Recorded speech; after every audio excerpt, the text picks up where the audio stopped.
You stand in 2 inches of lukewarm, gray water in your morning shower, watching a lone stray hair spin slowly over the brass drain cover. The water isn't dropping. It just sits there, a stagnant little pool, smelling faintly of old soap and sour dampness. Most folks in that moment reach for a heavy plastic jug from the supermarket shelf, a bottle filled with bright, caustic blue fluid that promises miracles. They pour it down, watch it hiss and smoke, and think the trouble is minded. Or worse, they pick up the telephone and call out a specialist, waiting half a day for a truck to pull into the driveway. Knowing the bill before the man even steps inside will be more than a hard week's grocery money. We have grown used to this dance between the breakdown and the expensive cure. We treat it as an unavoidable tax on modern living. But there is another way, a simpler path that has been largely pushed aside because it doesn't cost a penny and it doesn't come in a fancy bottle. A plumber of 40 years told me something a long time ago that stuck deep in my mind, and it is the very heart of what I want to share with you today. He said, in all his long life spent clearing out other folks' choked and flooded lines near every single day, he had never once had a clogged drain in his own home. Not one time. And when he said it, there was no boast in his voice, no claim of luck or secret magic. It was simply that he knew a few plain habits, small, quiet things that anyone can do with their own 2 hands, that keep a pipe running as clear as a mountain branch for a lifetime. He did them faithfully, and they never failed him. I am Elias, and I keep up this Lancaster County place with my own hands, the way my people always have. Out here, a body learns early that you either tend to your own troubles or they stay unfixed. So today, I want to pass along this plumber's wisdom in plain terms, without any grand talk or complicated words.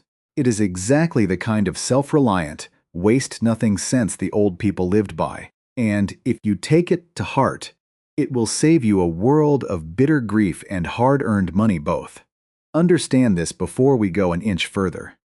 I am not a man with a university certificate or a row of letters after my name. I am a practitioner. I speak only of what I have tested on my own copper and lead pipes, right here in this old farmhouse. And to be completely honest with you, these methods have their limits. If your main line under the yard has been crushed by the roots of an old willow tree, or if the iron pipes in your cellar have completely rusted through and collapsed from 80 years of salt and damp, these habits will not mend them. No amount of careful tending can fix a broken structure. But for the regular everyday buildup that plagues 99 out of 100 households, the slow water, the gurgling kitchen sinks, the foul-smelling bathroom drains, this old wisdom is absolute. Let me tell you a thing my grandfather used to say, for it carries the whole spirit of what we are doing here. He had a saying that a stitch in time saves 9. It's an old phrase, one you've likely heard 1,000 times until the meaning has worn smooth, but he lived it as few men do. Every morning, before the sun was fully over the ridge, he would walk his farm. He wasn't looking for great disasters. He was looking for the small things. He would fix the loose fence board before it became a hole for the cattle to find. He would oil the worn leather strap before it snapped in the field. He would tighten the dripping tap before the water rotted the oak timber beneath it. He used to sit on the porch evening times and tell me, Elias, the man who tends the small troubles never meets the large ones. But the man who ignores the small ones meets nothing but large ones all his life long. It was the literal truth. In all his years, his barn never sagged, his tools never failed him in the harvest, and his place never fell into those ruinous breakdowns that seemed to constantly plague his more careless neighbors. A clogged drain is exactly that lesson hidden inside a pipe. It is a large, messy, expensive trouble that began as a small one, ignored, pushed out of mind, allowed to gather day after day until it became a flood. If you tend the small, the large never arrives.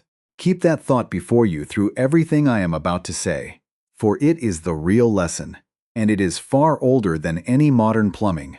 To truly see why this works, we must first understand why a drain clogs at all. Once you see the mechanics of it, the whole pattern of prevention becomes plain as day. Stop and think about this for a moment. Most folks imagine the inside of their drain pipes to be as smooth and slippery as a sheet of window glass, letting everything slide through without a hitch. But it isn't so. Even brand new plastic pipe has little ridges and lips where the different lengths join together. And if your house has some age to it, if you have the old cast iron or galvanized lead lines, the inside of those pipes is as rough and pitted as an old stone wall. Every single time you wash something down that drain, a thin, microscopic film of residue catches on those rough places. It might be a tiny smear of animal fat from a supper plate, a drop of sticky liquid soap, a stray strand of hair, or a few fine crumbs of starch from the dinner pot. It leaves a little damp, tacky layer right there on the wall of the pipe. Now, the next thing that comes down doesn't slide past. It sticks to that first layer, and the piece after that sticks to the second. Week by week, month by month, the pipe begins to narrow from the outside in. It happens quietly, completely out of sight.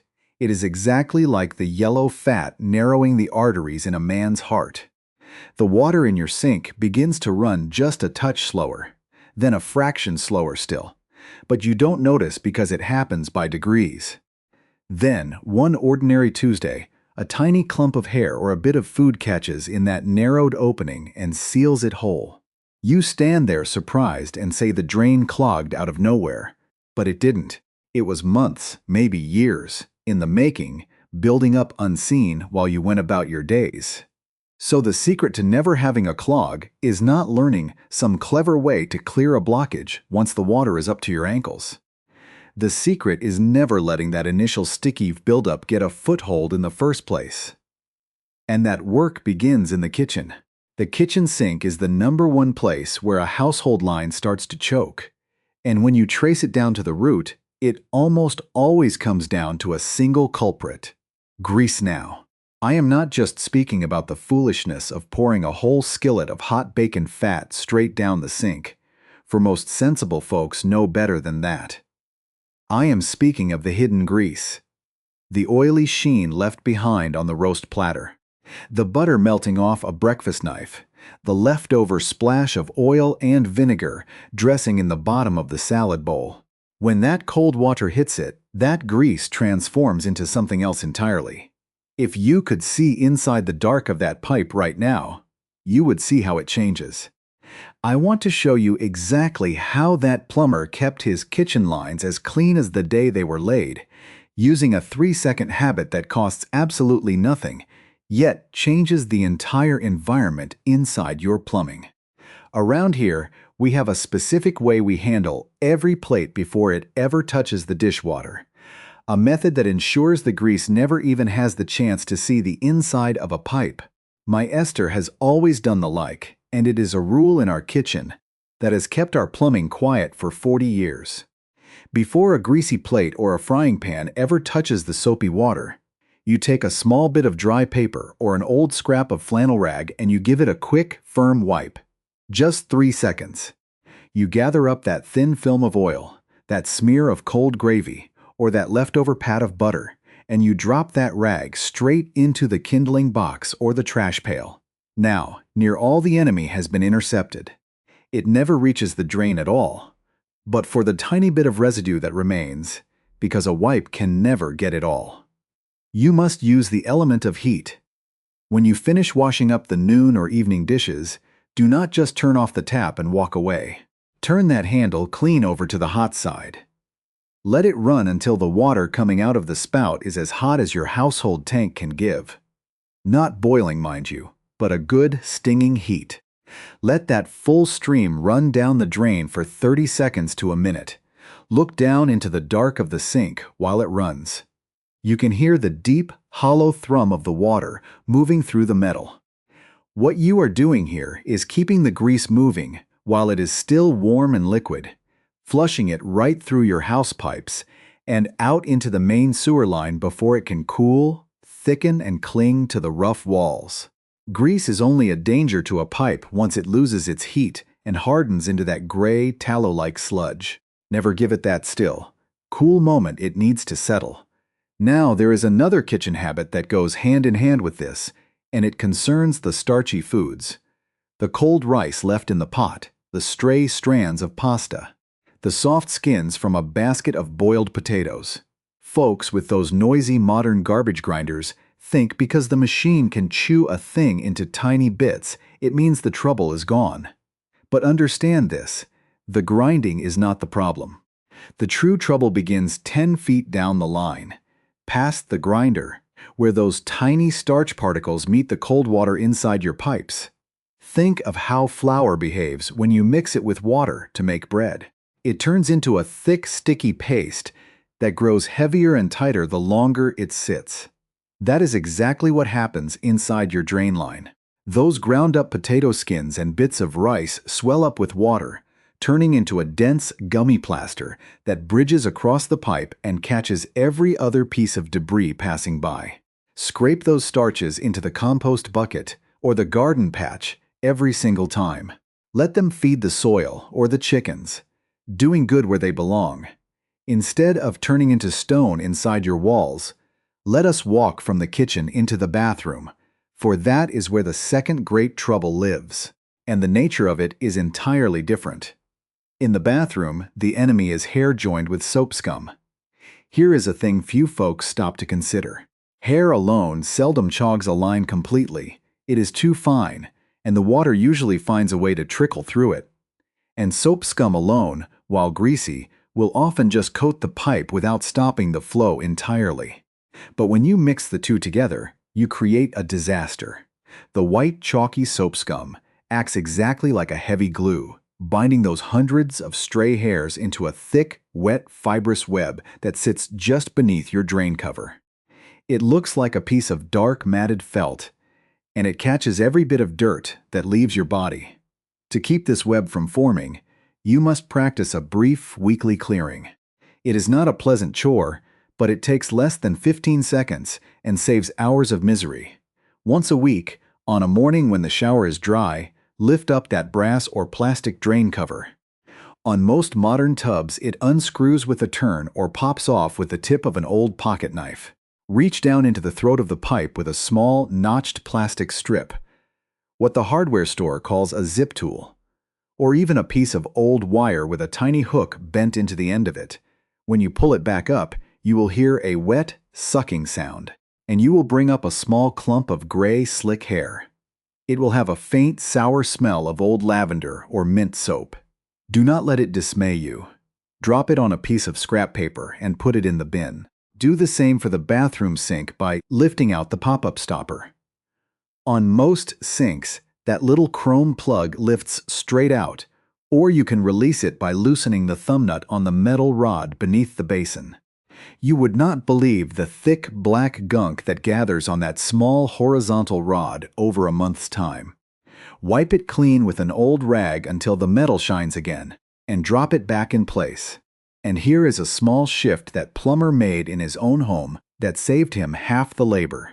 He banished the traditional bars of tallow-based soap from his shower and switched entirely to liquid soap. Bar soap is made with hard fats and oils that, when mixed with the minerals in your water, create a heavy, insoluble curd, that white ring you see around the tub. Liquid soap is formulated differently. It dissolves completely and leaves near none of that sticky curd behind. By making that one small change, you take away the glue that holds the hair web together, and your bathroom pipes will run noticeably cleaner from that day forward, once you have these daily and weekly habits set into your bones. You must learn the monthly flush.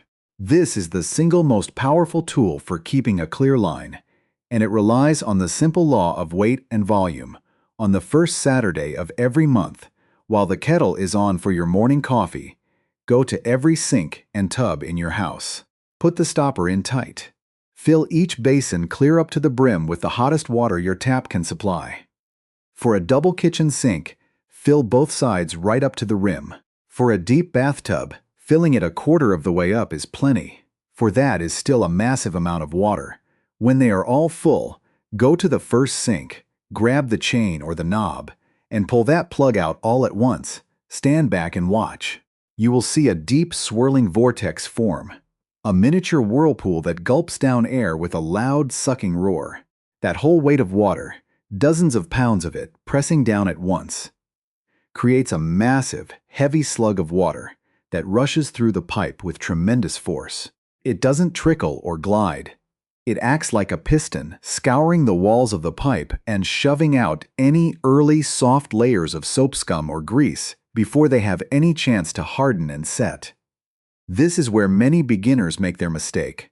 They think running the tap for 5 minutes does the same thing. It does not.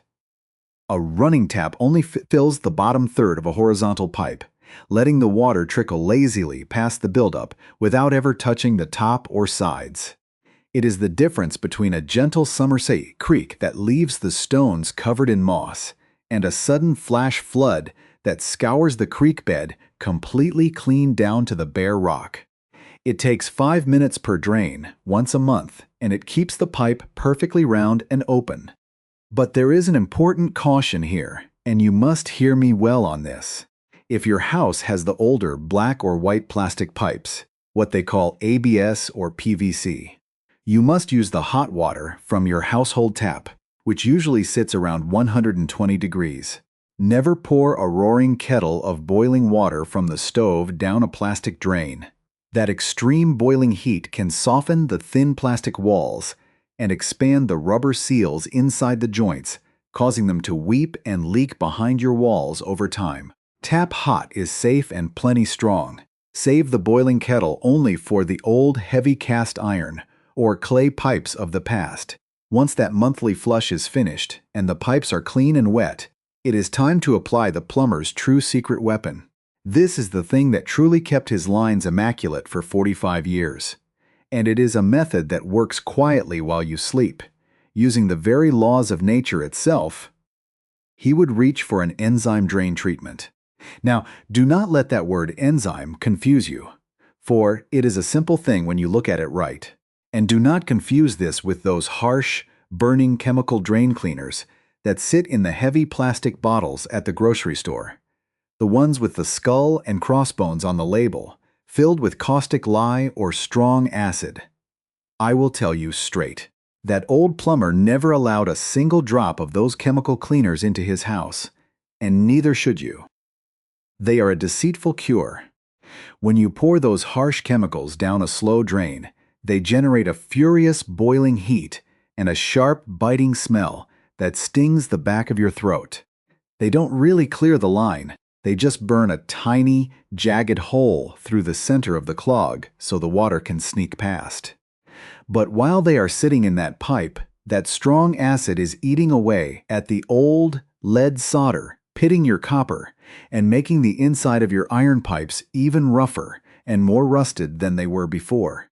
They leave a ragged, sticky track behind that catches the very next piece of hair that comes down, ensuring you will have an even worse clog a few months down the road. It is a bad cycle that ruins a house from the inside out. The enzyme treatment is a completely different path. It is not a poison. It is a living solution. Inside that bottle or tub, which you can find at any honest plumbing supply house or online, is nothing but a dry powder, soft as talc and smelling faintly of grain. It is a collection of natural, living bacteria and specialized proteins. To understand how they work, think of the tiny microscopic creatures that live in a forest. When a giant oak tree falls to the ground or a blanket of autumn leaves covers the soil, you do not need to bring out a fire or a chemical to get rid of it. Nature sends in its own small workers, the fungi, the microscopic organisms, and they slowly, quietly eat that organic matter until it turns back into clean, rich earth. That is exactly what these enzymes do inside your plumbing. They don't burn, they eat. One type of enzyme is shaped specifically to unlock and break down the molecules of animal fat and grease. Another type goes to work solely on the proteins in hair and skin flakes. A third dissolves the starches and soap curd. To them, the dark buildup inside your kitchen and bathroom pipes isn't a problem. It is a feast. The way of it is simple. Right after you have done your monthly hot water flush, when the pipes are clean of the loose stuff, but still warm and damp, You take a couple of spoonfuls of that dry powder. You mix it into a regular jar or cup of warm water. Mind that word warm. It should feel like a pleasant summer rain on your hand. If you use hot water from the kettle, you will scald and kill those living organisms before they ever see the pipe, rendering the whole dose useless. You stir it until it dissolves into a cloudy, milky liquid, and you pour it down the drain right before you lay your head on the pillow for the night. You must do it when the house is quiet, when no one will be turning on a faucet or flushing a toilet for the next 7 or 8 hours. While you are sleeping in your bed, those little organisms are waking up in the dark of your pipes. They attach themselves to that thin, stubborn lining of grease and soap scum. They secrete their natural juices and begin to break that heavy sludge down into nothing but water and carbon dioxide, dissolving the bond that holds the hair webs together. By the time the sun comes up and you turn on the morning tap to brush your teeth, that heavy, rushing water simply washes away the softened, broken residue, leaving the metal or plastic beneath as clean and bare as the day it was installed. It is a slow, gentle work that takes hours rather than minutes, but it does no harm to a single joint or pipe in your home. But, as I promised you at the start, we must be completely honest about where this method works and where it hits a hard wall. This is a practice of maintenance, not a miracle worker, if your drain is already stopped up completely. If you are currently standing in a tub of greasy water that hasn't dropped an inch in 3 days, pouring enzymes down there will do you about as much good as whispering a kind word tea. Owe it. The bacteria need to move through the water and coat the surfaces. If they are trapped in a stagnant pool of cold water 3 feet above the actual blockage, they cannot reach their food, and they will simply drown and die. These living treatments are meant for a pipe that is still open, or one that is just beginning to show the first signs of a lazy, slow flow. Furthermore, you must understand the materials under your floor.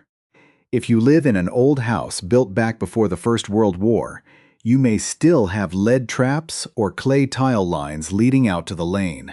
These natural enzymes are perfectly safe for them. In fact, they are the only thing safe for them, as acid will eat right through old lead in a matter of minutes. However, if your trouble is caused by things that were never alive, this method cannot help you. If a child drops a small plastic toy down the water closet, if a brass curtain ring slips down the bathroom basin, or if a handful of grout from a recent tile job settles into the trap, no amount of bacteria can dissolve it. Living enzymes can only eat what was once living: grease, hair, soap made from fat, and food crumbs. They cannot digest plastic, metal, or stone. And finally, we must speak of the ground outside your cellar walls. In the spring of the year, when the old maples and willows are searching for moisture, their tiny, hair-like roots can find the smallest hairline crack in a mainline pipe buried 6 feet under your yard. They worm their way inside, and once they taste that constant stream of water, they grow into a thick, woody mat that completely chokes the main exit from your home. If every single drain in your house is gurgling and backing up at the exact same time, if you flush the toilet and the water rises up into the bathtub, that is a mainline root intrusion. No powder or flush will clear that. That is the hour when you must put aside your pride, pick up the telephone, and call for a mechanical auger or a professional camera to see what the earth has done to your iron, but for the everyday care of the pipes inside your house. This combination of the wipe, the weekly pull, the monthly flush, and the living enzyme will keep your water moving free.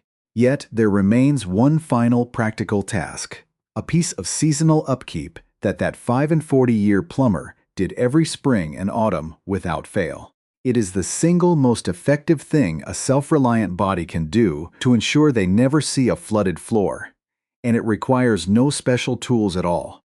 I want to show you exactly how to step under the sink and perform this simple 10-minute reset with your own 2 hands.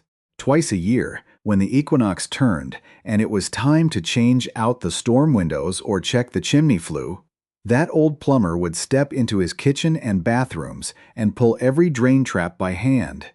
Now, do not let that phrase intimidate you, for the trap is simply that curved, U-shaped section of pipe directly beneath every basin.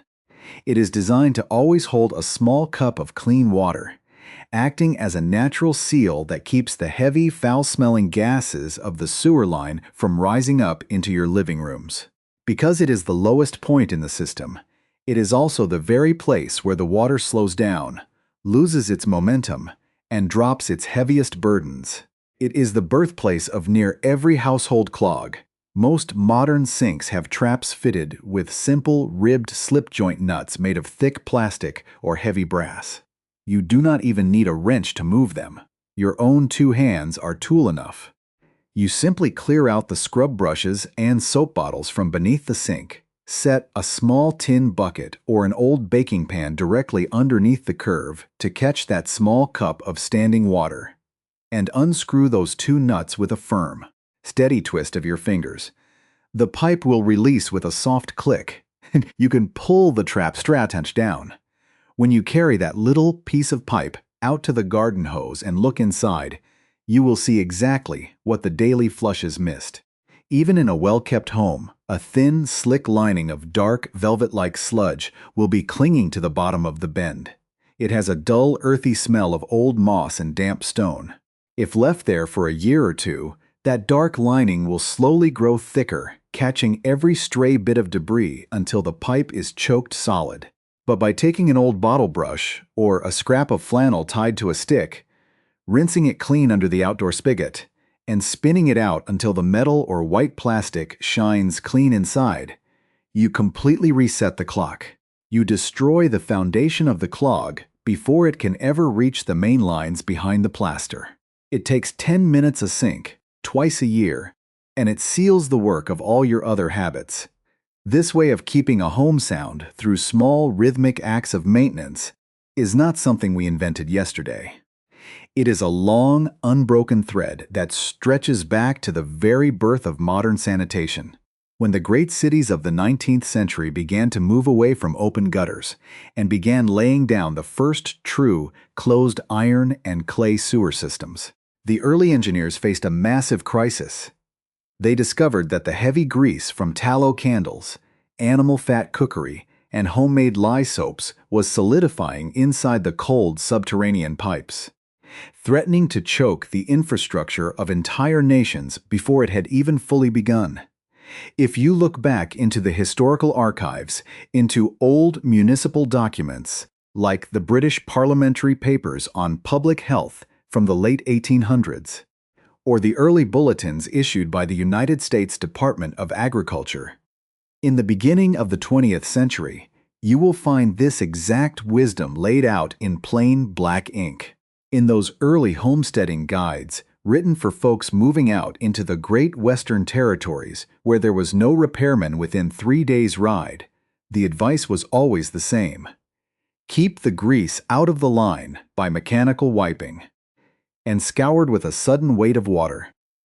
They knew that a pound of water dropped all at once was worth more than a river run slow.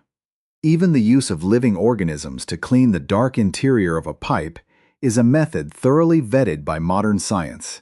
Back in the middle part of the last century, when municipal water treatment plants were overwhelmed by the growth of modern industrial towns, researchers at agricultural experiment stations and university laboratories began isolating specific strains of Bacillus bacteria, the very same gentle, non-pathogenic organisms found in healthy forest soils. They discovered that these natural cultures could thrive in the low-oxygen environment of a sewer pipe, producing the exact lipase and protease enzymes needed to digest fats and proteins without thinning the metal of the lines. Government bulletins, such as those published by the Environmental Protection Agency on wastewater management, have noted for decades that biological treatments are the only sustainable way to reduce grease blankets in collection systems without causing structural degradation to the infrastructure itself. It is a beautiful intersection where the oldest common sense of the farmer matches the finest observation of the laboratory technician. So why do we not hear of this regular, quiet care? Why does the store shelf remain crowded with rows of caustic poisons? And why do the trucks of the specialists keep rolling past our gates to collect their heavy fees? It is simply because there is no great profit in a habit. A bottle of acid can be sold over and over again. A service call can be billed at a premium. A row of completely ruined, corroded copper pipes can cost thousands of dollars to cut out and replace. The entire modern system is built to wait for the spectacular breakdown to profit from the crisis, rather than to teach the homeowner how to quietly walk through their days in a state of prepared self-reliance. It is an unseen tax we pay for our own forgetfulness, but you do not have to live inside that cycle any longer. The knowledge of that 5- and 40-year plumber, the sense that my grandfather carried through his morning fields, is yours now. It requires no grand investment, no special strength, and no mechanical genius.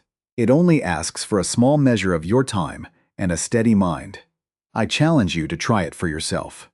When you finish your evening meal tonight, take those 3 extra seconds to wipe the grease from the pan with an old rag before it hits the water. On the coming Saturday, pull the stoppers, fill your basins to the very rim with hot tap water, and release them all at once. Listen to that deep, roaring growl as the weight of the water scours your lines clean. Step under the sink this coming spring and feel the simple satisfaction of turning those slip nuts with your own bare hands, resetting your home system for the season ahead. There is a great, quiet dignity in being the master of your own structure. When you take the care of your home into your own hands, when you tend the small things before they can ever grow into the large disasters, you are doing something far deeper than just keeping your shower floor dry. You are reclaiming a piece of that steady, independent spirit that built the very ground we walk upon. You are learning to live by the old rule that a home is kept best, not by the great desperate repair when everything has fallen to ruin, but by the small, faithful devotion that keeps it from ever falling at all. Let the water run clear. Keep your pipes round and open, and tend your place with the steady care it deserves.